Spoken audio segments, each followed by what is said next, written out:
નમસ્કાર વિદ્યાર્થી મિત્રો, કેમ છો? ફરી એકવાર આપનું હાર્દિક સ્વાગત છે આપણી પોતાની YouTube ચેનલ સ્ટડી માસ્ટરમાં. આ હેડિંગ વાંચીને ઘણા બધા વિદ્યાર્થીઓને એવું થતું હશે, શું સાહેબ અમે આવડા મોટા એમ જ થઈ ગયા છું, અમને શું લખતા નહીં આવડતું હોય? શું તમારે અમને કહેવું પડશે કે ઉત્તરો કેવી રીતે લખવાના છીએ? શું અમે એટલાય મેચ્યોર નથી કે અમને કાંઈ ખબર નથી પડતી? તો હા વિદ્યાર્થી મિત્રો, તમારામાંના ઘણા બધા વિદ્યાર્થીઓ એવા છે કે જે હજી પણ ધોરણ 11 ની અંદર આવીને હજી પણ આટલા મોટા થઈને પણ આટલા મેચ્યોર થઈને પણ ઘણી બધી એવી ભૂલો કરે છે કે જે ભૂલોથી તેમને બચવું જોઈએ. તો એવી તો કઈ ભૂલ અમે કરીએ છીએ સાહેબ? તો ચાલો બતાવું તમને. જો વિદ્યાર્થી મિત્રો, તમારા હાથમાં તમને પેપર મળે, બરાબર છે? પેપર મળશે, સાથે સાથે તમને જવાબ લખવા માટે જવાબ વહી અથવા તો ઉત્તર વહી મળશે, બરાબર છે? હવે ઉત્તર વહીમાં અમુક એક ઉત્તર વહીની અંદર બધી સૂચના છે એ છાપેલી હોય છે, પ્રિન્ટેડ હોય છે, પણ તસદી લે કોણ? બરાબર છે? તો વિદ્યાર્થી મિત્રો, ત્યાં તમારે વાંચવાની તસદી ના લેવી હોય એટલા માટે હું અહીંયા તમને જણાવું છું કે તમારે કઈ કઈ બાબતની ખૂબ કાળજી રાખવાની છે, બરાબર? તમારું ગમે એટલું સારું રિઝલ્ટ હશે, ગમે એટલું તમે સરસ કામ કરીને આવ્યા હશો, પણ આમાંની અમુક એક બાબત છે તેની અંદર જો તમે લોચો મારીને આવ્યા તો તમારા પૂરા માર્ક છે તમારી ઘરે, બરાબર છે? તમારા મગજમાં એ તમને પૂરા માર્ક મળશે નહીં વિદ્યાર્થી મિત્રો. તમારી મહેનત છે એ બધી જ બરબાદ થઈ જશે. તો જેવી રીતે તમે પરીક્ષાની તૈયારી કરો છો અને એમાં તમે જેટલી કાળજી રાખો છો તેટલી જ કાળજી વિદ્યાર્થી મિત્રો જ્યારે તમે જવાબ વહીમાં જવાબ લખો છો ત્યારે તમારે રાખવાની છે. તો આ કઈ કઈ કાળજીઓ છે જે તમારે ધ્યાનમાં લેવાની છે?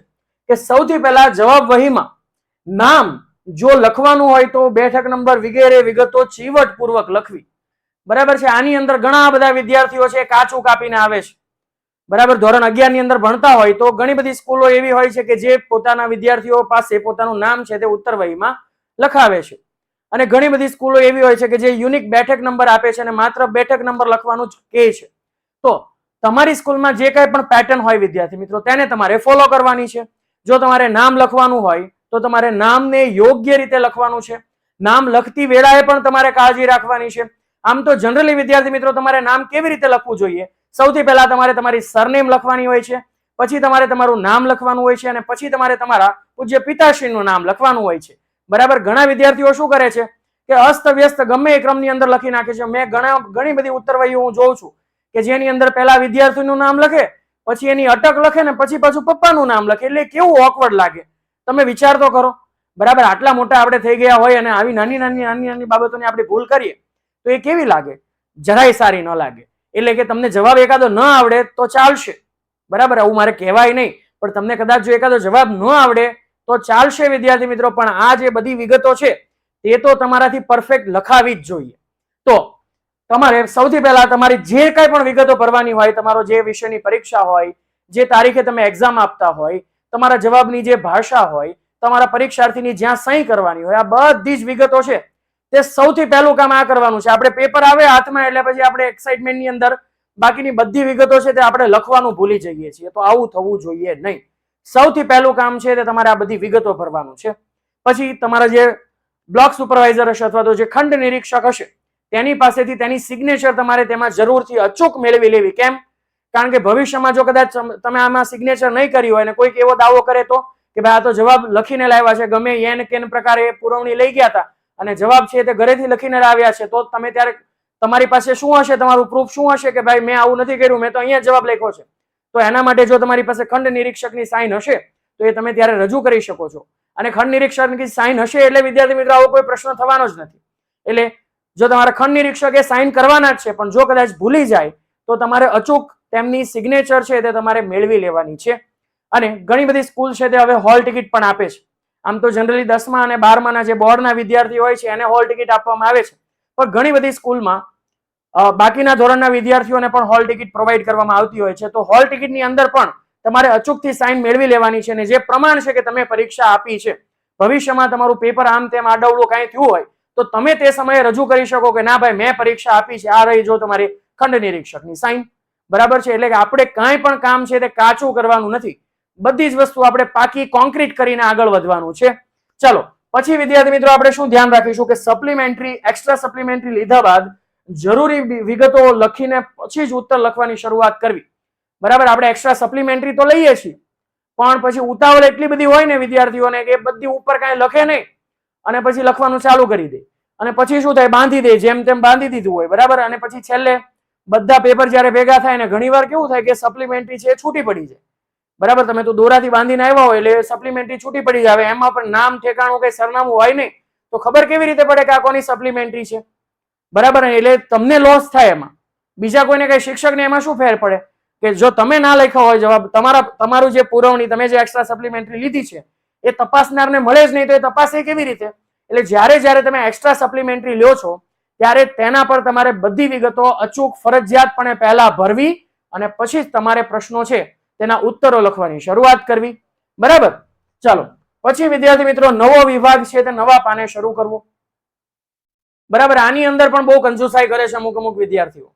જો તમે આટલા બધા મોટા થઈ ગયા છો પણ હવે આની આ વસ્તુઓનું આપણે પુનરાવર્તન વારંવાર કરવાનું હોય નહીં. ઓકે, એટલે નવો વિભાગ છે. હવે જો તમે ધોરણ 11 માં ભણો છો, બરાબર. આપણા ગણિતના પેપરની અંદર 4 સેક્શન આવવાના છે વિદ્યાર્થી મિત્રો. A, B, C, D. એ છે તે તમારા હેતુલક્ષી હશે. B વિભાગની અંદર 2 ગુણના પ્રશ્નો હશે, C વિભાગની અંદર 3 ગુણના પ્રશ્નો હશે અને D વિભાગની અંદર 4 ગુણના પ્રશ્નો હશે. એટલે કે આ 4 વિભાગ છે તે નવા પાનેથી શરૂ થવા જોઈએ. અને ઘણા વિદ્યાર્થીઓ કેવું કરે કે બિનજરૂરી જગ્યા મૂકી દે, બરાબર. કે હવે તમારે સેક્શન બી ની અંદર માત્ર 6 પ્રશ્નોના ઉત્તર આપવાના છે. હું ધારો કે કહું છું, ધારો કે માત્ર તમારે 6 પ્રશ્નોના ઉત્તર આપવાના છે અને તમને 5 આવડે છે, બરાબર. તમને એકાદો નથી આવડતો અને કદાચ તમને એવું લાગે છે કે મારાથી આ લખાવાનો છે, તો એ માત્ર એક પ્રશ્ન પૂરતી જેટલી જરૂર હોય તેટલી જ જગ્યા મૂકો. શા માટે આખા પાના તમે છોડી દો છો, બરાબર. એટલે પેપરનો પણ તમારે બિનજરૂરી ઉપયોગ કરવાનો નથી, વપરાશ વધારે પડતો થવો જોઈએ નહીં, બરાબર. એ તો આપવાના છે, તમે જેટલી માંગશો તેટલી તમને સપ્લિમેન્ટરી મળશે વિદ્યાર્થી મિત્રો, પણ એનો જરાય એવો મતલબ નથી, બરાબર. અને એ બહુ તમારી ખરાબ છાપ છોડે વિદ્યાર્થી મિત્રો કે તમે ખોટા બિનજરૂરી પાના છોડી દીધા હોય ને એટલે પેપર ચેકરના મગજમાં એ બહુ ખરાબ છાપ ઊભી થાય તમારા વિશે કે આને તો કઈ આવડતું નથી ને કોણ શું આવી રીતે ખોટા પાના છોડ કરે છે, બરાબર. એટલે કે જો તમે શ્યોર હો, બરાબર, કે મને આ આવડે છે તો એ સવાલ પૂરતી તમે એટલી જગ્યા મૂકી દો. પછી પાછળથી જ્યારે તમને ટાઈમ મળે છે, જ્યારે તમને યાદ આવે છે ત્યારે તે સ્પેસની અંદર તમે જવાબ લખી શકો છો. અને સેક્શનની અંદર પણ વિભાગની અંદર આમ તો તમે પ્રશ્ન છે તેને આડાવડા લખી શકો છો, પણ વિદ્યાર્થી મિત્રો જ્યારે પણ તમે જે પ્રશ્ન લખો છો ને એ પ્રશ્ન ક્રમાંક અચૂક આપો. ઘણા વિદ્યાર્થીઓ આમ એટલી બધી એને ઉતાવળ ફાટી ગઈ, રામ જાણે શું હોય કે પેપરની અંદર હોય ABCD અને અહીંયા તમે ચડાવી દો 1 2 3 4. એટલે હવે પેપર ચેકરને ક્યાંથી ખબર પડે કે આ તમે શું લખ્યું છે? અહીંયા પેલામાં A છે ને અહીંયા તમે 1 લખો છો, બરાબર. એટલે કે આ વસ્તુનું તો ખાસ ધ્યાન રાખવાનું છે કે પ્રશ્નપત્રની અંદર જે પ્રશ્ન ક્રમાંક આપ્યો હોય તે જ પ્રશ્ન ક્રમાંકનો ઉપયોગ ઉત્તર લખતી વેળાએ તમારે ઉપયોગમાં લેવાનો છે. ધારો કે પ્રશ્ન પેપરની અંદર તમારો પ્રશ્ન ક્રમાંક 1 છે તો અહીંયા 1 લખો, ત્યાં A છે તો અહીંયા A લખો, ત્યાં B છે તો અહીંયા B લખો. જે તમારા પ્રશ્નપત્રની અંદર નંબર છે તે જ નંબર તમારે અહીંયા લખવાનો છે અને તમારા માટે તો કઈ કન્ફ્યુઝન નથી, બરાબર. આપણી માટે તો સળંગ પ્રશ્ન ક્રમાંક આવવાના છે 1 થી લઈ અને છેલ્લે સુધી વિભાગ ડી માં બધા સળંગ પ્રશ્ન ક્રમાંક આવવાના છે.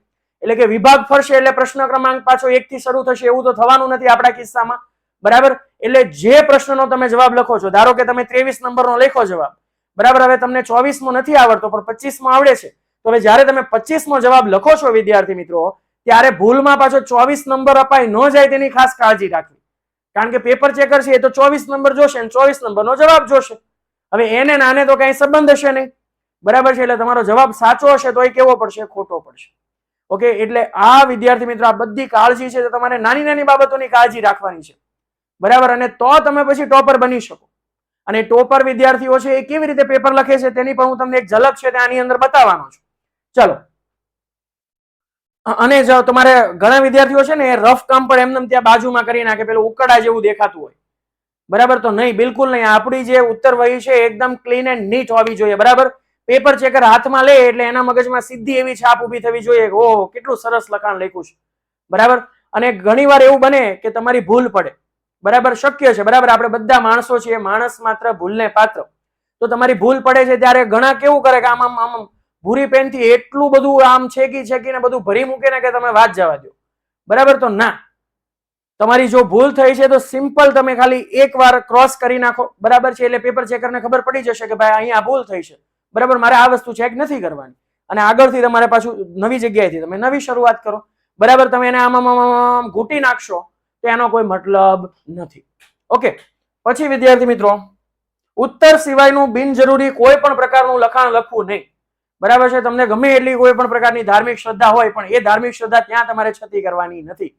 બરાબર છે. કોઈ પણ દેવી દેવતાના નામ અથવા તો કોઈ પણ તમારી જે ઓળખ ઉભી કરે તેવી વસ્તુ કાંઈ પણ તમારે એની અંદર લખવાનું નથી. માત્ર ને માત્ર પ્રશ્નપત્રની અંદર જે તમને પ્રશ્નો આપેલા છે તેના ઉત્તરો તમારે લખવાના છે. એની સિવાયનું બિનજરૂરી કોઈ પણ વસ્તુ તમારે ઉત્તર વહીની અંદર લખવાની નથી. ચલો, અને એક કરતા વધુ સપ્લિમેન્ટરી લીધેલ હોય તો છેલ્લે બધાની યોગ્ય ક્રમમાં ગોઠવી અને પછી સંસ્થા દ્વારા જે તમને દોરો આપવામાં હોય તેનો ઉપયોગ કરીને જ તમારે બાંધવાનું છે. ઘણા પોતાનું ઘરેથી સ્ટેપલર લઈ જાય અને પછી સ્ટેપલર મારી દે. જો તમારી સંસ્થા એ વસ્તુ એક્સેપ્ટ કરતી હોય તો કઈ વાંધો નથી, પણ ઘણી સંસ્થાની અંદર એવો રૂલ હોય છે વિદ્યાર્થી મિત્રો કે જે સંસ્થા દ્વારા જે દોરો આપવામાં આવેલો હોય તે દોરાનો ઉપયોગ કરીને જ તમારે મુખ્ય ઉત્તર વહી સાથે તમારી જે સપ્લિમેન્ટરી છે એને તમારે બાંધવાની હોય છે. તો એનું પણ તમારે ખાસ ધ્યાન રાખવાનું છે. અને ઘણીવાર ઉતાવળમાં કેવું કરે કે છેલ્લી 5 મિનિટ બાકી હોય ત્યારે સૌથી પહેલું કામ તમારે આ જ કરવાનું છે કે તમે ધારો કે 4 એક્સ્ટ્રા સપ્લિમેન્ટરી લીધી છે તો મુખ્ય જવાબ વહીની સાથે તમે જ્યારે એને બાંધો છો ત્યારે યોગ્ય ક્રમમાં જોવો તો ખરા. બરાબર છે કે ભાઈ પહેલા આ પ્રશ્ન પૂરો થયો, પછી મેં આ પહેલી લીધી હતી, પછી આ મારી બીજી સપ્લિમેન્ટરી છે, પછી ત્રીજી છે, પછી ચોથી છે. આ તો ગમે એ ક્રમમાં તમે બાંધી દો. પહેલા 4 બાંધી દો, પછી 3 બાંધો, પછી 1 બાંધો, છેલ્લે વળી પાછી 2 બાંધો. બરાબર છે. તો એવી રીતે ચાલે નહીં. બરાબર, તમારે ભલે 1 મિનિટ લઈએ એ વધીને 10 સેકન્ડનું કામ છે. બરાબર, એનાથી વધારે ટાઈમ લેતું જ નથી. પણ તમારા મગજમાં એક માન્યતા એવી પેસી ગઈ છે કે ભાઈ હું એ બધું કરવા જાય તો હું લખીશ ક્યારે જવાબ. બરાબર, 10 સેકન્ડથી વધારે સમય લેવાનું નથી. પણ સામેવાળી જે વ્યક્તિ છે તે પછી કેવું થાય કે હવે તમે સીધું એને તો પછી બીજી સપ્લિમેન્ટરી દેખાણી હોય અને ત્યાંથી પછી વિભાગ બી શરૂ થઈ જતો હોય. આના હજી 2 સવાલ બાકી હોય આ વિભાગના. બરાબર છે. તે છેલ્લે ચેક નહીં થાય અને તમે ત્યારે એવો પ્રશ્ન ના કરી શકો કે કેમ તમે આ ચેક નથી કર્યું. બરાબર છે. જે વિભાગના પ્રશ્નો છે તે વિભાગના બધા પ્રશ્નો સાથે હોવા જોઈએ. 2 અહીંયા લખો ને 2 અહીંયા લખો ને 2 મન પડે ત્યાં લખો ને એવી રીતે કોઈ તમારું કોઈ વીણવા બેસવાનું નથી. બરાબર છે. એટલે આ બધી જ બાબતોની ખૂબ જ આપણે ધ્યાનથી કાળજી લેવાની છે. ચલો, અને બિનજરૂરી બ્યુટિફિકેશન પાછળ સમય વેડફવાથી બચવું. તમે ગમે એટલા તૈયાર ટીપટોપ થઈને આવ્યા હોય, બરાબર છે. હું એવું જરાય નથી કહેતો કે તમારી જે જવાબ વહી છે એની અંદર તમે બરાબર બહુ વધારે પડતું, ઘણા બધા છે ને બહુ વધારે પડતી ડિઝાઇન કરવા બેસે, પછી ઓલરેડી હાસ્ય છે તે તમને દોરીને આપેલો હોય છે તો શા માટે તમે હાસ્ય દોરો છો?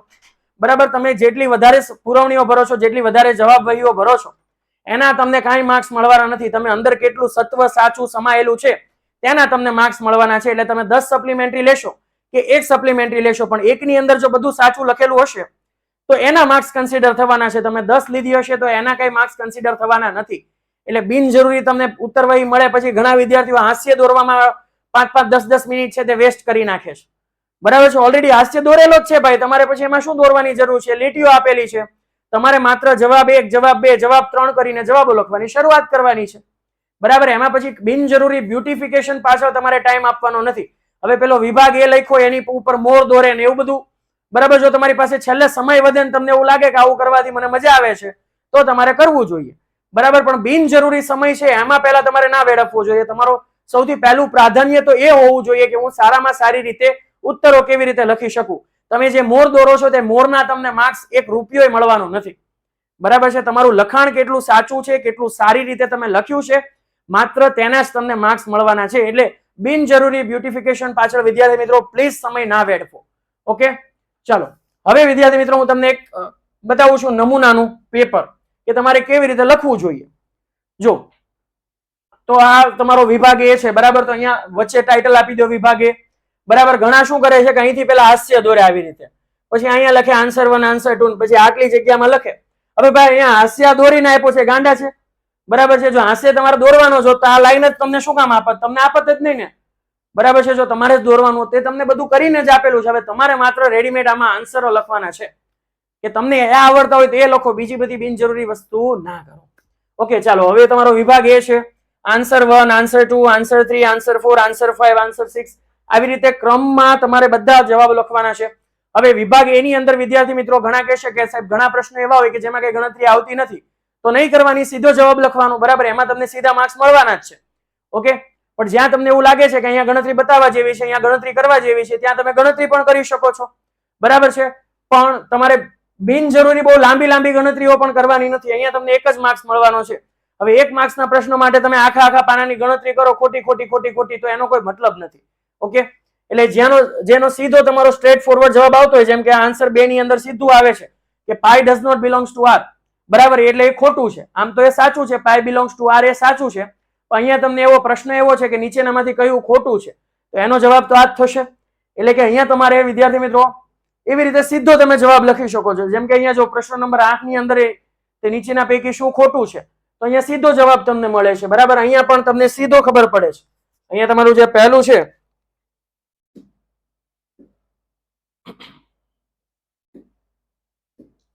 અહીંયા સીધા બધી જગ્યાએ જ્યાં જવાબ લખી શકાય ત્યાં સીધા જવાબ લખવાના, જ્યાં ટૂંકી ગણતરી કરવાની જરૂર પડે ત્યાં ટૂંકી ગણતરી કરો, બરાબર છે ને. આવી રીતે વિદ્યાર્થી મિત્રો 1 2 3 4 5 6 7 8 9 10 11 12 13 14 અને 15 પ્રશ્નોના જવાબ છે તે તમારે આવી રીતે લખવાના છે, બરાબર છે. જો હવે સ્વાભાવિક રીતે તમે ગણતરી કરશો તો ક્યાંક ક્યાંક ભૂલ પડે, બરાબર છે. જ્યાં ભૂલ પડે ત્યાં સિમ્પલી તમારે આવી રીતે એક લીટો મારી દેવાનો છે, બરાબર. એને આવી રીતે આમ ઘૂંટવાનું નથી, ઘૂંટવું નહીં.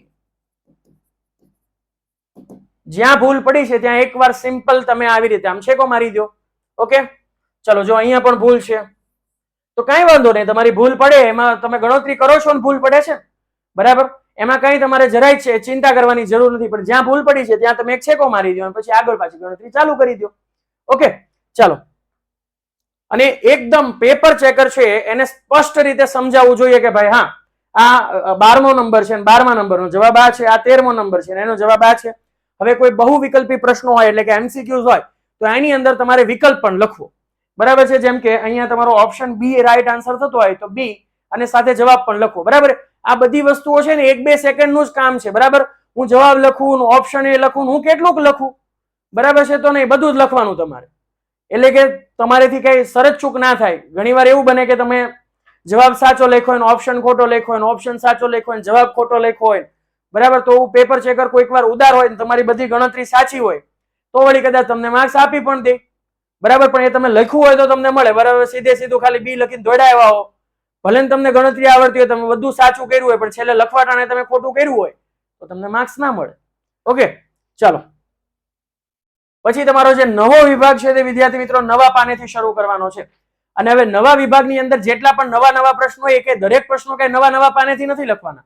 એક વિભાગના બધા પ્રશ્નો તમારે સાથે લખવાના છે. અને જો તમને ક્રમમાં આવડતા હોય તો ક્રમમાં લખવાના છે, બરાબર છે. અને જો તમને ક્રમમાં ના આવડતા હોય, કોઈ જવાબ છે વધારે સારી રીતે આવડતો હોય તો પણ જે નંબર છે તે તમારે અચૂક અને સાચો પેપરમાં જે આપ્યો હોય કે અહીંયા 16મો નંબર છે, બરાબર છે, પ્રશ્નપત્રમાં 16મો નંબર છે તો મારે અહીંયા આન્સર 16 કરીને જ લખવાનું, બરાબર. હવે પછી 17 છે, પછી 18 છે, પછી 19 છે, પછી 20 છે, પછી 21 છે. અહીંયા તો આપણે બધા જવાબો લખ્યા છે, પણ એવું બની શકે કે હવે તમારે કોઈ પણ 6 ના જવાબ આપવાના છે, તમારી સામે છે 9 પ્રશ્નો, બરાબર છે. તો 9 પૈકીના તમને જે સારામાં સારા 6 આવડે છે એ લખો. શા માટે બધા લખવા પાછળ તમે સમય વેડફો છો, બરાબર. તમને જે 6 પરફેક્ટ આવડે છે એ 6 તમારે પરફેક્ટ લખવાના છે. ઓકે, અને જે પ્રશ્નપત્રની અંદર જે ક્રમ આપેલો હોય તે જ ક્રમ આપવાનો. પ્રશ્નપત્રમાં અહીંયા 18 હોય, બરાબર છે, તો અહીંયા 18 લખવાનો. પછી અહીંયા તમે અહીંયા 16 લખવાનું, પછી ઉતાવળમાં અહીંયા 17 લખીને ચાલુ કરી દો તો એ ચાલે નહીં. ઓકે, એટલે પ્રશ્નપત્રમાં જે ક્રમાંક આપેલો હોય તે જ ક્રમાંક તમારે લખવાનો છે. પછી અહીંયા જો વિભાગ સી છે ફરી પાછો નવા પાનેથી શરૂ કરવાનો, બરાબર છે. અને નવા પાનેથી પછી શરૂ કરતા જાવ 25 26 27 અને તમે ગણિતનું પેપર લખો છો તો બીજી કઈ કાળજી તમે રાખશો વિદ્યાર્થી મિત્રો? ધેરફોર, ઇક્વલ ટુ, આ બધી સાઇનની તમારે ખાસ કાળજી રાખવાની છે. ઘણાના પેપરમાં એમનેમ સીધે સ્ટેપ લખ્યા કરે, બરાબર છે. અહીંયા ના ક્યાંય ધેરફોર દેખાય, બરાબર છે, ના ક્યાંય બરાબર દેખાય, તો આવું થવું જોઈએ નહીં, બરાબર. જ્યાં તમારે માટે કારણ આપવાની જરૂર પડે ત્યાં બધી જ વસ્તુ તમારે કરવાની, બરાબર છે. જે સ્ટેપમાં તમે કારણ આપો છો ત્યાં કારણ કે કરીને લખો, બરાબર છે. અને જ્યાં ઇક્વાલિટી ની કે ભાઈ આના બરાબર આ, એના બરાબર આ, એના બરાબર આ, એના બરાબર આ, એના બરાબર આ, એના બરાબર આ, માટે બધા અને બરાબરની નિશાની છે તે એકની નીચે એક આવે એવી રીતે આમ સુવ્યવસ્થિત રીતે ગોઠવીને લખો. લખી શકાય ને, બરાબર, લખે જ છે. અને તમે ટોપર વિદ્યાર્થીના પેપર જોવો તો એવા જ હોય છે, બરાબર. એટલે આપણે જો એના જેવું બનવું હોય તો આપણે એ જેવું કરે છે એવું આપણે કરવું પડે સ્વાભાવિક રીતે, બરાબર છે. એટલે જ્યારે પણ તમે જવાબ લખો છો વિદ્યાર્થી મિત્રો ત્યારે એક સ્ટેપની નીચે બીજું સ્ટેપ આપવું જોઈએ. ઘણાનો તો આમ દાદરા ઉતરવા માંડે, બરાબર છે, અહીંયાથી લખવાની શરૂઆત કરે ને છેલ્લે પહોંચે ત્યાં સુધીમાં તો અહીંયા આવી જાય, તો ના, એવું થવું જોઈએ નહીં. અને ઇક્વલ ટુ આવતું હોય તો ઇક્વલ ટુ કરવાનું. જ્યાં ધેરફોર આવતું હોય બરાબર છે.